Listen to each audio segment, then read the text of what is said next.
One of the powerful things about networks as a conceptual framework is that they can help us think about many different kinds of social and economic processes. And let's start out by talking about a particular one that we see in many, many contexts, which is the way in which networks regulate the flow of information that we receive. A lot of what we find out about the world, a lot of what we know about the world, it actually comes to us through our friends, right? Our friends link us to the rest of the network, and through them, a lot of information gets filtered, a lot of advice, a lot of recommendations, a lot of things that actually help us understand what's going on. And different friends play different roles in this process. And you can think about in your own life how you rely on certain people for certain kinds of advice or information or help and other people for other kinds of things.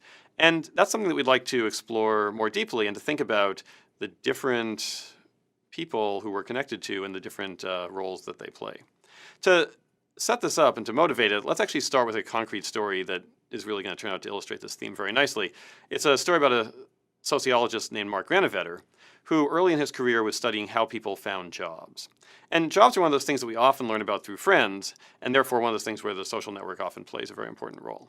But when he talked to people, they often said they had learned about the job that they currently had, not through a close friend, but from an acquaintance. Right? He would say, so you learned about it through a friend, they'd say, no, an acquaintance. Why is that? Why were people so frequently saying it was acquaintances who had told them about the lead that led to the job they ended up currently having? It was sort of a puzzle. And it's a puzzle that kind of works at an interesting level in the network context because it relates something structural, how information gets to us about jobs, to something interpersonal, how close we feel to different friends, close friends versus acquaintances. In the end, Mark Granovetter found this amazing link between the two, between the structural and the interpersonal, and he defined this notion of weak ties and showed that they play this very important role in social networks. And so what I'd like to do is talk about weak ties, what they are, how they operate, and maybe from that we can sort of interpret this interesting situation with jobs and by extension with really novel information in general. So in order to do this, we need a few ingredients. And first, let's just think a bit more about where links come from in social networks. Right, so some links you meet these people very early on, they're friends you've had for a long time. You may not think about where those links came from. But others get formed over time, often by virtue of people you already know, right? So let's consider a very small picture of a network. Let's say there's this node A here, and A knows some other people, B, C, D, and E. Now, B and C don't know each other, but they have A in common as a friend. And so over time, we actually might expect that this link between B and C is going to form, right? So in some sense, B and C were separate, and now they've been brought together. The network changed, right? And the social network is changing all the time as people meet each other, or even, I guess, as people have falling outs, and it just could go away also. And we call this process by which the BC link forms, we call it triadic closure. Because in a sense, what we're seeing here is a triangle closing.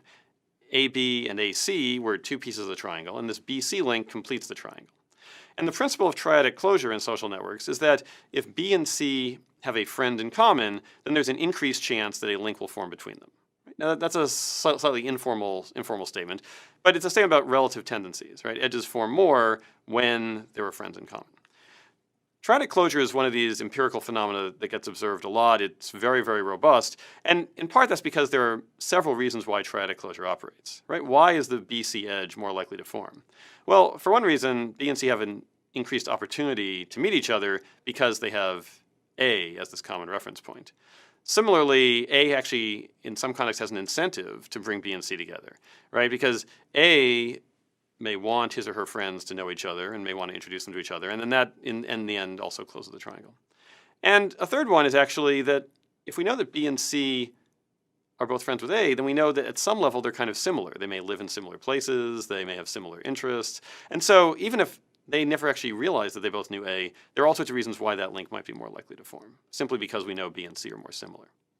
Okay, so that's triadic closure. And that helps explain why, in fact, social networks are very rich in triangles.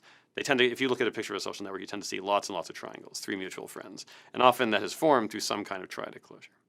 Now, the next step in our understanding of how information gets to you and the different roles people play is to think about parts of the network where triadic closure has somehow failed to happen. So let's take a look at this picture of a graph where we sort of have these two tightly knit groups, lots of triangles in them, right? One is A, C, D, and E, and the other one includes this other friend of A, node B, and node B is in this other group. Now, if you think about it, A has these 4 friends in the picture, right? B, C, D, and E. But B is somehow different from C, D, and E. C, D, and E are this close-knit group, and B is over in this other group. And that edge between A and B we'll call a bridge. It's a bridge, and what a bridge is an edge whose deletion would place the 2 ends, A and B, in different components. Right? It's sort of like the last link between them. So if I were to delete the AB edge, A and B would be in different components. We call it a bridge. Now, if we think about our intuitions about networks that we've been building up and our intuitions about big social networks, if those intuitions have taught us anything, it's that bridges are probably very, very rare. I mean, it might seem like you and this friend that, there's sort of very little you have in common, but it's very hard to believe that if you were to actually erase that friendship, the world would actually fall into 2 gigantic different pieces. It's more likely that there is some other way, some other path between you and this friend. It's just longer and sort of hard for either of you to perceive. So let's draw this larger picture, right? Maybe actually that picture we drew was embedded in this bigger picture of the social network, which has all these other nodes. And we now notice that, in fact, although A and B feel like there's this bridge between them, in fact, there is this other way through F, G, and H, something that neither of them may realize, because neither of them knows G, for example, right? We're going to call that, in this case, we're going to say that the AB edge is not a bridge, but a local bridge. Okay, so a local bridge is an edge where the 2 endpoints have no neighbors in common. Right? So the 2 neighbors the 2 nodes A and B can't directly perceive that there's this other shortcut, but there in fact is this other way around. Okay? So an AB edge is a local bridge if A and B have no neighbors in common. Now let's come back to how information gets to you. And the point is that if I think about A's friends, now A's up to 5 friends here, I guess. They've got B, C, D, E, and F. It's still the case that somehow B is special, right? Because B is over in this other group. And so think about this from the point of view of information coming to A. B knows stuff, probably, that's circulating around in B's own group that none of A's other friends know, right? So C, D, and E are these close friends, and they want to share a bunch of stuff with A. And if A's looking for a job in particular, C, D, and E are really motivated to help A find a job, because they're close friends, and they want A to find a job, be successful, and so forth. But the problem is they tend to know the same things A does. And so if A doesn't know about job leads, they probably don't either. Whereas B, who's this sort of friend over in this other group, actually has access to a bunch of information that A can't directly perceive. And so if you think about job leads and other kinds of novel information, it seems likely that it's going to often be filtered in through nodes like B, who have access to this other stuff. Okay, but of course, we need to come back to what actually came out of Mark Ranovetter's interviews about jobs. People didn't say, oh, I found out about my job via a local bridge. They said, I found out about from an acquaintance. And so we need to complete this link. We need to relate this structural picture we have, which feels kind of right, this role of local bridges, to the interpersonal picture, right? This picture of acquaintances versus close friends.